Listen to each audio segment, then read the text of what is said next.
Bismillahirrahmanirrahim. Assalamualaikum warahmatullahi wabarakatuh.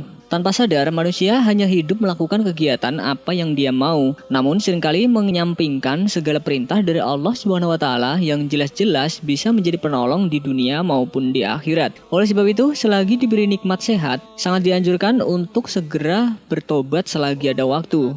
Sebelumnya tekan tombol subscribe dan nyalakan loncengnya. Bagikan video ini ke teman dan keluarga kalian karena sebaik-baik kalian adalah orang yang mempelajari Al-Quran kemudian mengajarkannya kepada orang lain. Satu lagi, simak video ini sampai selesai biar nggak salah paham. Di antara kalian mungkin banyak yang tidak tahu ternyata malaikat pencabut nyawa yang tak lain merupakan malaikat Israel mengintip manusia sebanyak 70 kali dalam sehari, yang berarti 21 menit sekali dalam sehari. Hadis Nabi Shallallahu Alaihi Wasallam yang diriwayatkan oleh Abdullah bin Abbas radhiyallahu anhu bahwa Rasulullah Shallallahu Alaihi Wasallam bersabda bahwa malaikat maut memperhatikan wajah manusia di muka bumi ini 70 kali dalam sehari. Ketika maut datang merenungi wajah seseorang, didapati orang itu sedang bergelak ketawa. Maka berkata malaikat maut, alangkah herannya aku melihat orang ini, padahal aku diutus oleh Allah untuk mencabut nyawanya kapan saja, tetapi dia masih terlihat bodoh dan bergelak tawa. Mengetahui hal tersebut pastinya langsung membuat kita merasa ketakutan. Hal itu justru bagus bagi kita. Ini berarti kita sadar bahwa kapanpun dan dimanapun nyawa kita memang bisa dicabut oleh malaikat maut atas izin Allah Subhanahu Wa Taala. Dengan begitu kita bisa segera memohon ampun dan bertobat kepada Allah Subhanahu Wa Taala dan mengingat bahwa segala yang hidup di bumi pasti ada waktunya untuk meninggalkan kehidupan di dunia. Makhluk hidup di dunia ini tidak ada yang pernah tahu kapan dirinya dipanggil oleh Allah Subhanahu wa Ta'ala. Walaupun bisa dipastikan datang, namun kematian tidak bisa diprediksi ataupun diundur dari batas waktu yang telah ditentukan oleh Allah Subhanahu wa Ta'ala.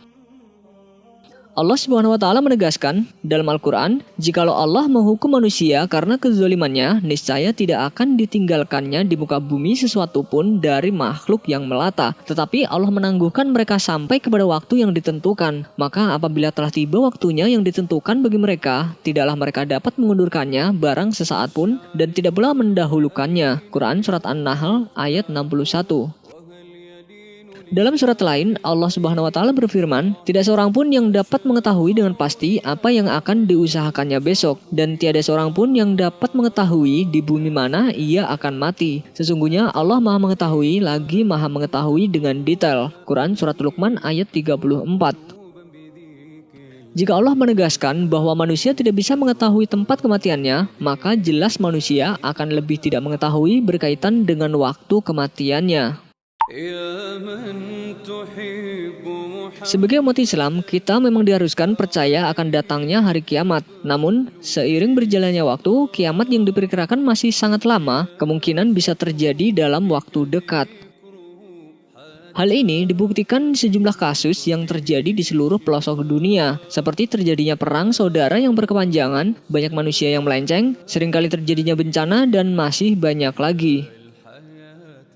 Dalam Al-Quran, Allah Subhanahu wa Ta'ala berfirman, mereka menanyakan kepadamu tentang kiamat. Bilakah terjadinya? Katakanlah, sesungguhnya pengetahuan tentang kiamat itu adalah pada sisi Tuhanku. Tidak seorang pun yang dapat menjelaskan waktu kedatangannya selain Dia. Kiamat itu amat berat huru-haranya bagi makhluk yang di langit dan di bumi. Kiamat itu tidak akan datang kepadamu melainkan dengan tiba-tiba. Mereka bertanya kepadamu seakan-akan kamu benar-benar mengetahuinya. Katakanlah, sesungguhnya pengetahuan tentang hari kiamat itu adalah di sisi Allah. Tetapi kebanyakan manusia tidak mengetahui. Quran Surat Al-A'raf ayat 187. Kiamat yang ditakuti banyak orang akan segera terjadi. Mau tidak mau, sadar tidak sadar, segalanya akan terjadi dan berjalan lurus. Sebagaimana firman Allah Subhanahu wa Ta'ala, maka pada hari itu tidak bermanfaat lagi bagi orang-orang yang zalim permintaan uzur mereka, dan tidak pula mereka diberi kesempatan bertaubat lagi. Quran Surat Ar-Rum ayat 57.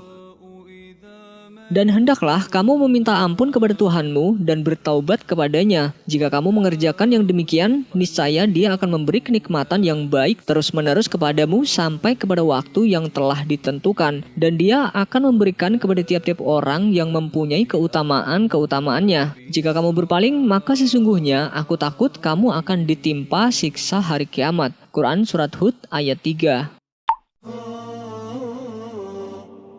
Tidak ada yang bisa menjamin jika kita meninggal nanti, kita dipastikan menjadi penghuni surga. Walaupun orang tersebut rajin melakukan amal kebaikan semasa hidup, belum tentu bisa menghuni surga kecuali atas izin Allah Subhanahu wa Ta'ala.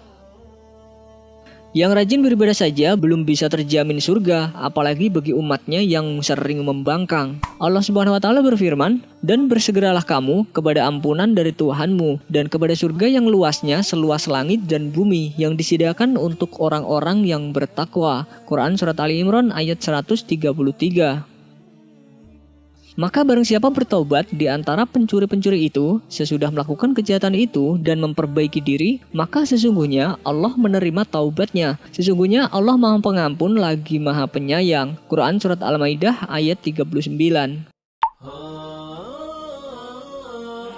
Taubat bukan hanya merupakan keinginan hati manusia saja, melainkan juga perintah dari Allah Subhanahu wa Ta'ala. Sebagaimana Allah pernah berfirman, "Hai orang-orang yang beriman, bertobatlah kepada Allah dengan taubatan nasuha. Mudah-mudahan Rabbmu akan menutupi kesalahan-kesalahanmu dan memasukkanmu ke dalam jannah yang mengalir di bawahnya sungai-sungai. Pada hari ketika Allah tidak menghinakan Nabi dan orang-orang mukmin yang bersama Dia, sedang cahaya mereka memancar di hadapan dan di sebelah kanan mereka, sambil mereka mengatakan, 'Ya Rabb kami, sempurnakanlah bagi kami cahaya kami dan ampunilah kami. Sesungguhnya Engkau Maha Kuasa atas segala sesuatu.'" Quran Surat At-Tahrim ayat 8.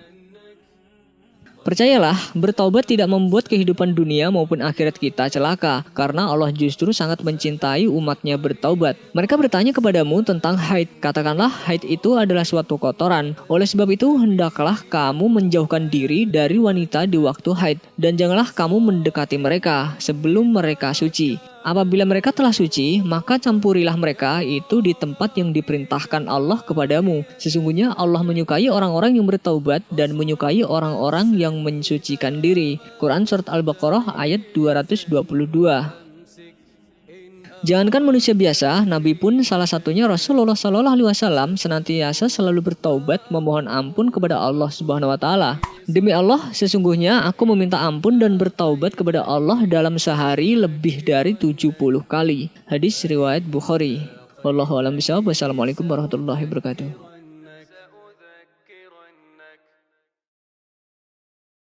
Sebelum beranjak dari video ini, mungkin video sebelumnya juga menarik untuk dilihat nih. Salah satu kebiasaan yang seringkali dilakukan oleh umat muslim yaitu memejamkan mata ketika bersujud. Sebenarnya bagaimanakah hukum memejamkan mata saat sujud dan apa manfaatnya? Dalam melaksanakan sholat tentunya kita harus khusyuk. Maka dari itu banyak umat muslim yang mengatasinya dengan cara memejamkan mata saat sholat termasuk sujud. Namun ternyata memejamkan mata saat sujud hukumnya adalah makruh. Seperti yang dikutip dari ceramah Buya Yahya dalam akun YouTube Al-Bahjah TV, beliau menyebutkan dalam keadaan normal jika memejamkan mata dan tidak memejamkan mata sama saja, maka dianjurkan lebih baik membuka mata. Namun jika saat di sekitar mengganggu konsentrasi sholat, maka diperbolehkan memejamkan mata, jadi hukumnya makruh. Pejam mata dan buka mata tidak ada perbedaan, maka lebih bagus buka mata.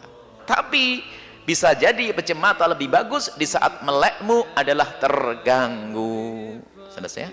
Selain itu, menurut Ustadz Aminur Baij dalam konsultasi syariah.com, memejamkan mata ketika sholat bukan termasuk sunnah Rasulullah Shallallahu Alaihi Wasallam. Ibnul Qayyim mengatakan, bukan termasuk sunnah Nabi Shallallahu Alaihi Wasallam memejamkan mata ketika sholat. Sujud merupakan bagian dari sholat, maka bagaimana kondisi mata ketika sujud sebaiknya mengikuti apa yang dilakukan oleh Rasulullah Shallallahu Alaihi Wasallam ketika beliau sholat. Seperti yang dijelaskan dalam hadis berikut, Aisyah radhiyallahu anha berkata, Rasulullah Shallallahu Alaihi Wasallam masuk Ka'bah untuk mengerjakan sholat dalam keadaan pandangan beliau tidak meninggalkan tempat sujudnya. atau terus mengarah ke tempat sujud sampai beliau keluar dari Ka'bah. Hadis riwayat Al-Hakim. Dari hadis tersebut bisa kita simpulkan bahwa Rasulullah SAW dengan mata terbuka selalu melihat tempat sujud pada saat sholat.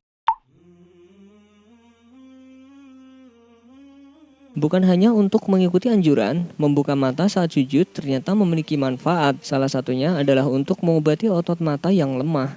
Jika otot mata lemah, biasanya akan menyebabkan ketidakmampuan dalam melihat secara akurat.